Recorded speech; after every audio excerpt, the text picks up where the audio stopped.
అందరం దగ్గరకు ఒకసారి దేవుని వందనాలు చెల్లిస్తాం. హల్లెలూయా హల్లెలూయా. దేవుని వాక్యంలోకి వెళ్దాం. యెషయా గ్రంథం 26వ అధ్యాయం 3వ వచనం. యెషయా గ్రంథం 26వ అధ్యాయం 3వ వచనం. ఎవని మనసు నీ మీద ఆనుకొనునో వానిని నీవు పూర్ణ శాంతి గలవానిగా కాపాడుదువు. ఏలయనగా అతడు నీ యందు విశ్వాసముంచి ఉన్నాడు. ఎవరి మనసు నీ మీద ఆనుకున్నో వారిని పూర్ణ శాంతి గలవానిగా చేయి. చిన్న ప్రార్థన. దైవలీన తండ్రి, మహోన్నతులైన స్వామికి స్తోత్రాలు. సమయంలో చదవబడిన లేఖన భాగాన్ని వందనాలు. దీవించండి, ఆశీర్వదించండి. లేఖనం ద్వారా నాతోనూ అందరితో మాట్లాడి మర్చిపోతాం. యేసు నామములో అడుగుచున్నాము తండ్రి. చదవబడినటువంటి లేఖన భాగంలో మనస్సు గురించి మాట్లాడుతున్నాడు. అక్కడ ఎవరి మనస్సు నీ మీద అనుకుంటున్నా. బైబిల్ చెప్తున్న మాట ఏంటంటే, మనస్సు అని అంటే మీరేమనుకుంటున్నారో చెప్పండి నాకు. మనస్సు ఎక్కడ ఉంటుంది? మనసు పోవాలనుకుంటే ఎక్కడ ఉంటారు?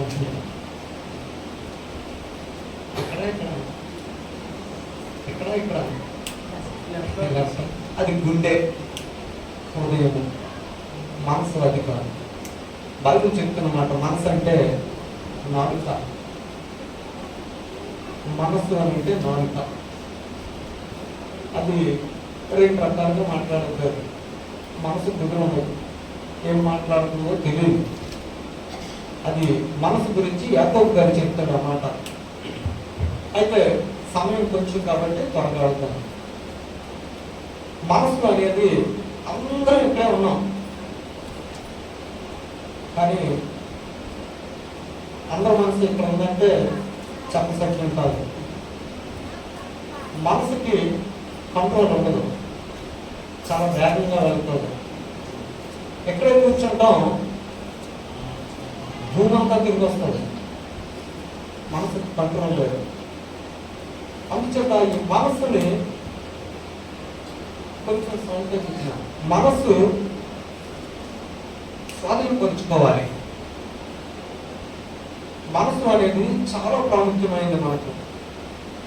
ప్రభువైనటువంటి యేసుక్రీస్తు ఆయన ఈ భూమి మీద దేవుని పని చేస్తూ, తండ్రి అయిన దేవుని పని చేస్తూ ఆయన పలికిన మాట ఏంటి? ప్రయాసపడి భారం మోసుకుంటున్న సమస్తమైన వాళ్ళారా నా యొక్కకు రండి, నేను మీకు విశ్రాంతిని కలుగజేస్తాను అని అన్నాడు. చాలా విషయాలు చెప్పాడు. మానవులుగా మనిషికి చెప్పినటువంటి మాట ఏమిటంటే, ఆయన నా దగ్గరకు రండి మీకు ఐశ్వర్యం ఇస్తానని చెప్పలా. నా దగ్గరికి రండి నేను రోగాలు బాగు చేస్తానని చెప్పలా. నేను వచ్చిన పని ఏమిటంటే మీరు మనస్సును మార్చుకోనండి అని చెప్పాడు. మీ మనస్సును మారుస్తాను, మీ మనస్సును మార్చి రూపాంతరం పరుస్తానని చెప్పాడు. కాబట్టి మనస్సు అనేది చాలా ప్రాముఖ్యమైనది. జ్ఞాని అయినటువంటి సొలొమోను సామెతలు రాస్తూ సామెతల గ్రంథం 16వ అధ్యాయం 32వ వచనంలో మనస్సుల గురించి చక్కని మాట చెప్తాడు. సామెతలు 16వ అధ్యాయం పరాక్రమశాలి కంటే దీర్ఘశాంతము గలవాడు శ్రేష్ఠుడు. పట్టణమును పట్టుకుని వాని కంటే తన మనస్సును స్వాధీనపరుచుకుని వాడు శ్రేష్ఠుడు. ఎవడు శ్రేష్ఠుడు ఈ భూమి మీద? ఎవడు శ్రేష్టమైన వాడు అని అంటే మనస్సు. మనస్సును స్వాధీనపరచుకోకపోతే నాలుక చెప్పాను దాని ఇష్టం వచ్చినట్టు మాట్లాడతారు.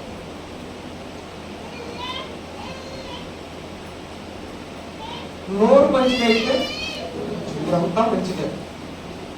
అంటే నోరు మంచిది అవ్వాలని అంటే మన మనసు చాలా జాగ్రత్తగా ఉండాలి. మనసు సరిగ్గా లేదనుకో, మనం చదువుకున్న సామెతల గ్రంథం 16వ అధ్యాయం 32 ఉంది కదా, 32 పళ్ళు రాలిపోతాయి. అవును కదా, 32 పళ్ళు రాలిపోటేస్తారు. మన మనసు సరిగ్గా లేకుండా ఉండి మన ఇష్టం వచ్చినట్టు మాట్లాడితే. కాబట్టి ఎవరు ఈ భూమి మీద శ్రేష్ఠుడు అని అంటే మనస్సును స్వాధీనపరుచుకున్నవాడు.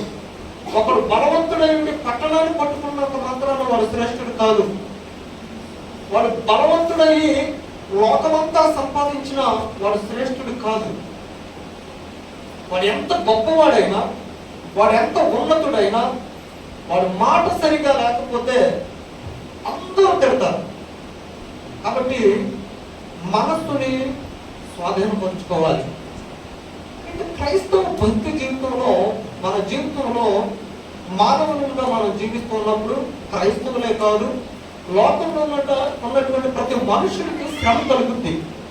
మనుష్యుడు ఎప్పుడు అదుపు తప్పుతాడు అని అంటే, ఎప్పుడు మనస్సును కంట్రోల్ లేకుండా చేసుకుంటాడు అని అంటే మనిషికి కలిగినటువంటి శ్రమ, లేకపోతే మనిషికి వచ్చినటువంటి ఒత్తిడి, మనిషికి వచ్చినటువంటి బాధ, మనుషులకు వచ్చినటువంటి ఆ శ్రమలో మనుషుడు కొంచెం మనసును గరిబిలి చేసుకుంటాడు.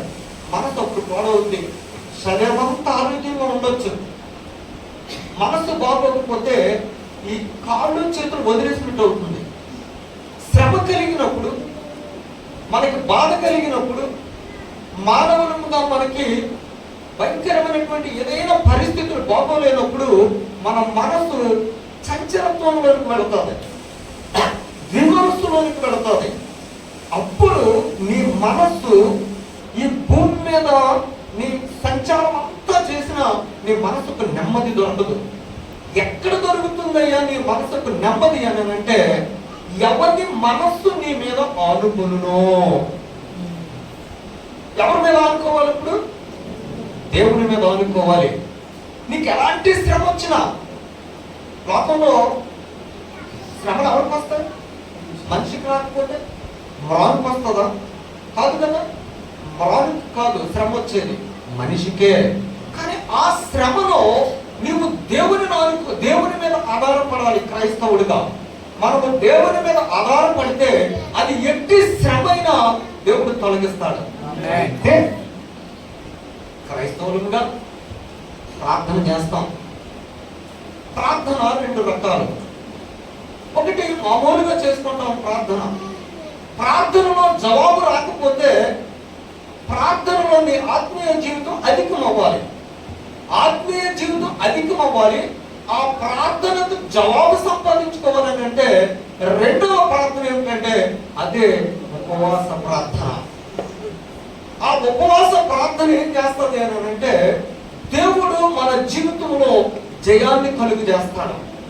అయితే ఆ ఉపవాస ప్రార్థనలో కూడా నీ మనస్సు దేవుని మీద ఆనుకోవాలి. తక్కువ సమయంలో ఒక రాజుల గురించి మీ ముందు ఉంచుతాను. అది ఉంచి నా వర్తమానాన్ని ముగిస్తాను. బైబిల్ గ్రంథంలో ఇశ్రాయేలీయులు రెండు రాజ్యాలుగా విడిపోయారు. ఒక రాజ్యం యూదా రాజ్యం, ఒక రాజ్యం ఇశ్రాయేలు రాజ్యం. యూదా రాజులు రెండు గోత్రాలు మాత్రమే. ఒకడు బెన్యామీను, ఆ రెండవది యూదులు. ఈ రెండు గోత్రాలు కలిసి ఒక రాజ్యంగా ఏర్పడ్డారు. యూదా రాజుల గురించి ఏ రాజు గురించి మాట్లాడాల్సి వచ్చినా యూదా రాజు ఎవరు మాట్లాడినా మీ పితరుడైన దావీదు అని మాట్లాడతారు. అదే ఇశ్రాయేలుల గురించి మాట్లాడితే, ఇశ్రాయేలుల రాజుల గురించి మాట్లాడితే మీ పితరుడైన యెరోబోము అని మాట్లాడతారు. వాళ్ళు ఇశ్రాయేలీయులకు పితరుడు ఎవరైనా ఉన్నాడు అని అంటే యెరోబోము నడుచుకున్నట్లుగా నడుచుకున్నారు. యూదా రాజులు తమ పితరుడైనటువంటి దావీదును నడుచుకున్నట్లుగా నడుచుకుంటారు. అలాంటి రోజుల్లో యూదా రాజు ఒక రాజు ఉన్నాడు, దేవుని మీద ఆనుకున్నటువంటి వ్యక్తి. ఆ రాజు యెహోషాపాతు. దినవృత్తాంతంలో 2వ గ్రంథం 20వ అధ్యాయం మొదటి నుండి కొన్ని మాటలు చదువుకుందాం త్వరగా. దినవృత్తాంతంలో 2వ గ్రంథం 20వ అధ్యాయం. ఇది అయిన తరువాత అతను మోయాబీయులను అమ్మోనీయులను మోయాబీయులలో కొందరును దండెత్తి యెహోషాపాతు మీదకి వచ్చిరి. అంతలో కొందరు వచ్చి సముద్రం ఆవల నుండి సిరియానుల తట్టు నుండి గొప్ప సైన్యం ఒకటి మీదకి వచ్చుచున్నది. చిత్తగించుము. వారు హససోన్ తామారు అను ఎంగేదిలో ఉన్నారని యెహోషాపాతుకు తెలియజేసిరి. యెహోషాపాతు ఇక్కడ యెహోషాపాతు రాజుగా ఉన్నాడు. రాజుగా ఉన్నటువంటి సమయంలో ఆయన మీదకి ఎంతమంది దండెత్తి వచ్చారు? చాలా మంది వచ్చారు ఒకేసారి. మోయాబీయులు వచ్చారట, అమ్మోనీయులు వచ్చారు, మోయానీయులు వచ్చారు, ఆ తర్వాత సిరియన్లు వచ్చారు. అంటే 4 దిక్కుల నుండి రాజు మీదకి దండెత్తి వచ్చారు. రాజు మీదకి దండెత్తి వచ్చినప్పుడు రాజు యుద్ధానికి వెళ్ళాలి. రాజు యుద్ధానికి వెళ్లకుండా ఇంట్లో కూర్చుంటే అవదు. రాజు యుద్ధానికి వెళ్లకుండా ఆయన చేసినటువంటి పని ఏమిటంటే, ఎంతమంది ఒకేసారి దండెత్తి వస్తే ఏం చేయాలి? రాజు సైన్యాన్ని లేవదీసి యుద్ధానికి వెళ్ళాలి. కానీ 4 దిక్కుల నుండి వస్తున్నారు. ఒక్కరు కాదు, ఇద్దరు కాదు. ఒకేసారి దేవుడిలో మన జీవితంలో కూడా ఒకేసారి 4 రకాలైనటువంటి శ్రమలు వస్తే క్రైస్తవుడుగా మనం ఏం చేద్దాం? ఏం చెయ్యాలి? ఈ పాఠం మనకు నేర్పిస్తుంది. ఆ తర్వాత యెహోషాపాతు చేసిన పని ఏమిటంటే, యుద్ధానికి వెళ్ళలేదు. యుద్ధానికి వెళ్లకుండా ఆయన చేసిన పని 3వ వచనంలో, అందుకు యెహోషాపాతు భయపడి యెహోవా యందు విచారించుటకు మనస్సు నిలుపుకొని యోధా అంతటా ఉపవాస దినము ఆచరింపవలని చాటింపగా. దేవునికి స్తోత్రం. రాజు ఏం చేశాడట? ఏం చేశాడు? మొత్తం దేశమంతా దండన వేయించాడు. ఏమని? 3 దినాలు నేను ఉపవాసాన్ని ప్రకటిస్తున్నా. యుద్ధానికి వెళ్ళకుండా యుద్ధానికి వచ్చినటువంటి శత్రువు ఆగుతాడా? యుద్ధం చేసేవాడు ఆగుతాడా? యుద్ధం చేసేవాడు అంటే 4 దిక్కుల నుండి యుద్ధానికి వస్తే వాళ్ళు ఎక్కడ ఆగుతారు? కానీ రాజు భయపడ్డాడు. ఎంతమంది శత్రువులు నా మీదకి, నా దేశం మీదకి దండేస్తూ వస్తే భయం కలిగింది. మనందరికీ భయం కలుగుద్ది.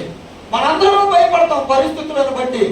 కానీ క్రైస్తవులుగా మనం భయపడాల్సినటువంటి పని లేనే లేదు. దేవునికి స్తోత్రం. మనకు ఒక ఆయన ఉన్నాడు, ఒకే ఒక దిక్కు, ఒకే ఒక ఆశ్రయం, ఒకే ఒక బలమైనటువంటి దుర్గం. దేవుడు ఆశ్రయమును దుర్గమునై ఉన్నాడు. ఆపత్కాలమందు నమ్ముకొనదగిన సహాయకుడు అని అంటాడు కోరహ కుమారుడు 46వ కీర్తనలో. దేవుడు ఆశ్రయమును దుర్గమునై ఉన్నాడు. మనకు ఆశ్రయం ఆయనే. దుర్గము అనగా ఫోర్టు, ఒక కోట. ఆయనలోనికి వెళితే మనం సురక్షితంగా కాపాడబడతాం. జ్ఞానైనటువంటి సొలొమోను అంటాడు, ఎవరయ్యా ఈ భూమి మీద తెలివైనడు అని అంటే, యెహోవా బలమైనటువంటి దుర్గమని తెలుసుకొని పరిగెత్తుకొని పోయి ఆయన దగ్గర ఎవడైతే నివాసం ఉంటాడో వాడు సురక్షితంగా బ్రతుకుతాడు అని అంటాడు. ఎవరయ్యా? ఎవడు? ఏ క్రైస్తవుడు తెలివైనడు అని అంటే, ఏ క్రైస్తవుడు జ్ఞానం కలిగినోడు అని అంటే, నీకు శ్రమ కలిగినప్పుడు దేవుని మీద ఆనుకోవడం నేర్చుకోవాలి. నీ ప్రార్థన వినట్లేదని అనుకుంటే ఉపవాసం ఉంటే ప్రార్థన చేయి. కన్నీరు విడువు. దేవుని సన్నిధిలో దుఃఖంతో ఆయన సన్నిధిలో నువ్వు ప్రార్థన చేస్తే ప్రార్థనకు జవాబిచ్చేవాడు ఆయనే. సైన్యములకు అధిపతి యొక్క యెహోవా ఆయన నీకు సమాధానం ఇస్తాడు. ఆయన నీకు సహాయం చేస్తాడు.